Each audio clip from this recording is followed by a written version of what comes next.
The land ownership question in the country remains a highly emotive and contentious one, often triggering animosity among communities and individuals.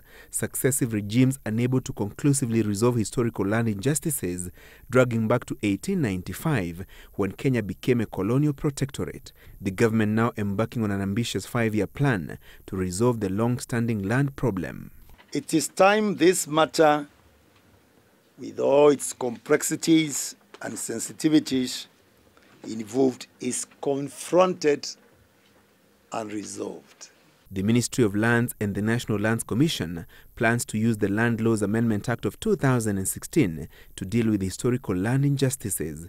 The Commission has crafted regulations that await parliamentary approval to operationalize the ambitious program that will be launched in Murang'a next month. Most of the claims relate to loss of land and livelihoods, restoration of ancestral land rights, and eviction from government forests. To resolve the injustices committed between 1895 and 2010, the program seeks to reclaim thousands of acres of land acquired illegally and irregularly, cancel title deeds of chunks of community land converted to private ownership without due process, and public land that has been grabbed by well-connected individuals. The program also hopes to resettle thousands of families that were displaced for various reasons. These complaints must, however, be filed promptly. This complaint must be brought within 5 years, and that was mentioned also from the date of the commencement of this act. So I want to say that time is of essence. You just can't say, oh, you take some time, because eventually, if you don't do it within these timelines, you might find certain challenges in us addressing your concern. Not everything is a historical claim. A complainant, whether an individual or a group, submits a written complaint of historical land justice, stating clearly who they are, their full contact addresses and telephone numbers where possible, the nature of the grievance or injustice and the cause of the injustice, and when the injustice occurred according to them.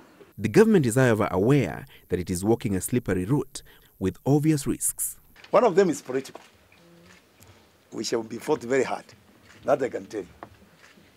The other risk is legal.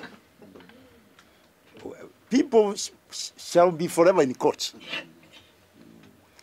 We have a society which is terribly litigant. So I wouldn't be surprised, chair, vice chair, na wengine commissioners, hata mimi tutapelekwa kotini. It will also be a costly affair. Let me say the other risk is organizational. Who is going to bail the cat? This time it's Wazuri and his team. The other risk is budget. We require a lot of resources, a lot of money, in billions, that I can tell you. So far, 111 claims of historical land injustices had been filed, with the bulk coming from Murang'a, Kilifi, Kwale, Nandi, Murang'a, Kiambu, Nakuru and Nairobi counties, with some already documented in the Ndongo Land Report and the Truth, Justice and Reconciliation Commission report. Francis Gachuri, Citizen Weekend.